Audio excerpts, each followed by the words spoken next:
Hello, everyone, and welcome to another episode of the Reinsurance Podcast. I am your co host, Jared Lee. And I'm Ben Rose. Welcome, everyone.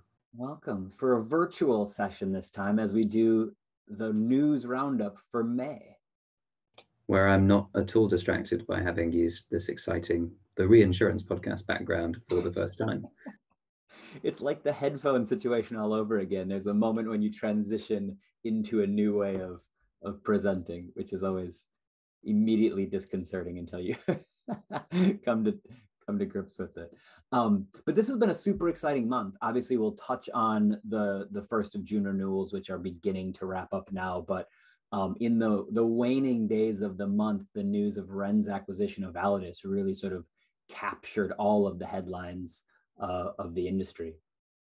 Yeah, certainly from Jared and my prior background as reinsurance consultants, we get very excited when there's any change to the top five reinsurers or even the top 10 reinsurers. But to see this pro forma Ren Validus company emerging as a new fifth player and pushing out even SCOR into sixth place is quite an exciting prospect. So it gives us this new set of reinsurance titans, the big four Europeans, plus Berkshire and Ren.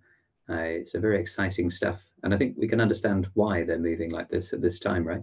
Yeah, absolutely. Well, and in some of the comments that Kevin O'Donnell has made here is it's looking to put the Validus capital to work immediately, which as we sort of move into the renewals at 1.6 and 1.7 or 6.1 and 7.1, it's very obvious why that's the case. The news that we're hearing out of Florida right now for the June renewals is increases of 30 to 40%, which is even higher than the sort of 25 to 35% we saw the 1st of January. So quite a sizable jump in premium or in rate that you're seeing out of Florida. So absolutely something that I'm sure that new larger Ren is looking to exploit. Yeah, certainly. And I think we're seeing that combined with much tighter conditions as well, meaning that it's a great time to be a reinsurer. And even on the back of that, we're seeing signs of new retro capacity coming to play as well. A bit of a loosening there, meaning that those reinsurers that have the access to the capital really can step in here and hopefully make up for some really tough years in the recent past. Yeah, absolutely. And the one of the other stories that came out this month was looking at kind of a recognition of the continued stagnation of London in this market, both the insurance and the reinsurance market. Again, I think that's partly driven by this sort of larger threat that the likes of the Bermudans and people can play. The sort of theme of this article that came out was kind of a pointing a finger at the regulation in the London market and the desire to grow, but kind of the difficulty in doing so based on British regulation and capital going to places that's a bit more lenient on helping these companies lean in. And we've got a couple of other stories that are on the theme of potentially breaking rules and regulations. The first of those being yet another raid on brokers. We've seen a few this year already, but most recently this was Aon chasing after Alliant saying, why have you stolen all of our Chicago fact team? So we'll see whether that has any more success than any other suits that have been made. I think I saw one recently where Gallagher ended up settling, but this new broker shop is emerging and taking quite a few heads with it seems. Yeah, I mean it's the primary way I think talent moves in the industry at times. So this won't be the first, or this isn't the first and won't be the last of these stories, but we always will cover them because I think they're interesting. Other sort of things shifting around, you saw over the course of this month, maybe the last 6 weeks, the Net Zero Insurance Alliance, which is this sort of consortium to help move towards more environmentally friendly programs and things, which was partnered with a number of the bigger reinsurers. Swiss, Munich, Hanover, and Zurich have all pulled out of that now. So they're kind of trying to reset as to how they move forward with that, but kind of a hit to the ambitions of that alliance.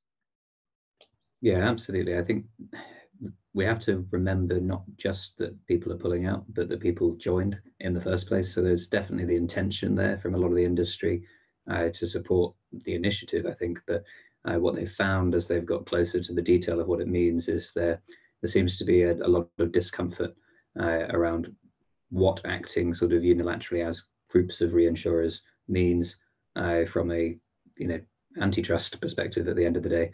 And without that clarity from governments, from regulators, I think a lot of players are getting a bit nervous. It was interesting to see, no commentary or reason given by Swiss Re for them pulling out. So we're left guessing a bit there. But certainly other players who pulled out and other stories have suggested it's all around this risk of, potentially getting in trouble with the regulators again for attempting to unilaterally move forward on something that certainly in some parts of government is unpopular. This climate-based activism. So we'll see whether the reinsurance industry can play the part that many of its participants clearly wanted to when they signed up to this agreement. Yeah, and I think you're right. There is this ambition to do something. Whether this is the most effective way to have an impact is obviously a bit unclear. But yeah, the signing up was an indication of their intent to help. But what form that will take in time will be determined. And across the news over the course of this month, there was tons and tons of stuff around insurers and technology companies and people in our industry looking for ways to deploy ChatGPT and generative AI and Azure OpenAI plugins and all manner of things to transform the industry. Thoughts on that, sir, as you read all of these articles? I must admit, we've got involved in the fun as well, haven't we? I mean, I personally, just out of interest, I've been playing with all sorts of things in ChatGPT, but I think that's a true reflection of where we are in the hype curve right now. It's akin to me getting my first Bitcoin wallet, when blockchain emerged. We're right at the top of the excitement about this new technology. It's yet to really get to the point where, it's being applied safely and universally in a useful way by any participants, really. So we'll see what happens. We'll see where it goes. We're excited like everybody else, but wouldn't encourage anybody to get overexcited just yet, because those familiar with the Gartner hype cycle will know what follows the peak of the hype curve. Yeah, no, I agree. I think I'm not sure at the pinnacle of the hype of the peak yet, because I don't know how high it goes, but we are certainly on that sort of vertical climb that we saw blockchain and everything on a couple of years back. The one big difference here, I think, is it's next to free to explore and play around with, where all the excitement around blockchain a few years back at least was quite expensive for companies to build infrastructure and test things out. This, you have a case of chuck a bunch of things in here and see what happens. And so the barrier to testing it is super, super low, which I think is what's driving that hype peak even higher. But yeah, I don't think the industry is going to change over the course of the next month. I don't think jobs are going to vanish as ChatGPT does everything in the industry, but it's certainly an interesting one as everyone tries to attach their wagon to the rocket ship of ChatGPT. The trough of disillusionment awaits. It does indeed. Yeah, get the popcorn. Those are the primary news stories of May. Obviously, we're going to have a bunch of recap for what actually happened at the Florida renewals when we do the June news update. But there you have May 2023, and look forward to telling you everything that happened next month in the next news update. Hopefully see you in shorts in the studio as summer comes in. Oh, it's looming, isn't it? Thanks, See you everybody. next time. Cheers.